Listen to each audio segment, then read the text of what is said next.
In this video, we'll discuss the birth of the strongest creature on Earth, Hanma Yujiro. There are only 2 chapters in the Baki series that provide a little bit of exposure about Yujiro's birth and his relationship with his mother. However, these chapters were left out of the anime adaptation of Baki Hanma. These specific chapters were released under the name Hanma Baki Shinshoben. I'd like to provide some information about Yujiro's mother. She was a beautiful woman with long black hair in her youth. Yujiro's father was Yujiro Hanma. The chapter starts off with the title Baki Gaiden, the Birth of Yujiro Hanma. Right after, we see an old lady called Tsunogura, who is 101 years old. She mentions that she has delivered 50,000 babies successfully. The anchorman is shocked to hear this and comments that it would be enough to populate an entire city. He immediately shares that this old lady has been a midwife for 86 years since she was 15. He then asks the audience if they can believe it. The anchorman then asks the old lady which birth was the most memorable in all those years. She responds by saying that all the kids were good, but in her mind, something different is running that no one would have believed her if she had told them the truth. We then see a little baby in the middle of the delivery process, but this baby has already opened his eyes. This little fellow was born in April of the 1950s, although the exact year is not confirmed.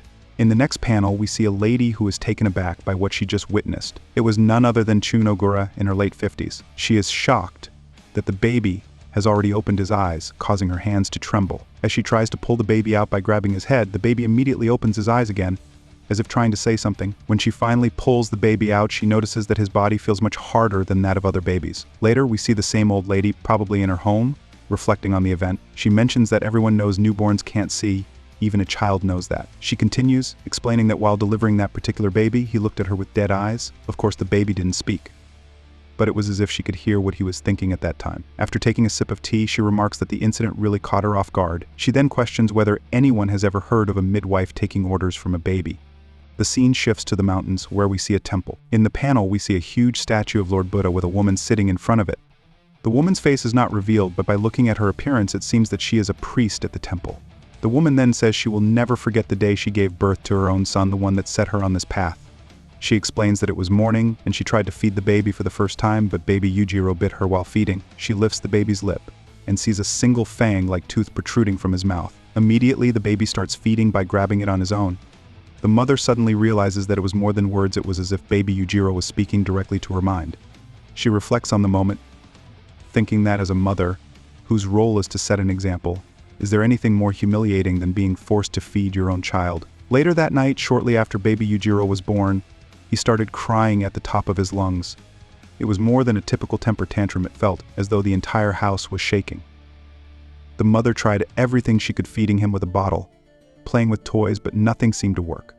Just as she was about to call the doctor, the crying suddenly stopped. A sudden, deafening silence washed over her. She immediately rushed to the baby's side, only to find him with a grin on his face. She notices the baby is holding something in his hand.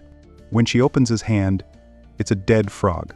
Later, when the doctor examined it just to be safe, it turned out to be a subspecies of the cocoa poison dart frog, a species that should not exist in Japan. It's said that this species of frog can only be found in the deepest regions of South America. Just a single drop of its poison is enough to kill 1 million men, making it the deadliest poison in the world. I'd like to add more from another chapter, where Yujiro's mother appears again. She appeared in Hanma Baki chapter 274, titled, Yes, Love Rising. Although it was right at the beginning of the chapter, this specific panel was omitted in the anime adaptation for unknown reasons. We again see the same mountains in the temple.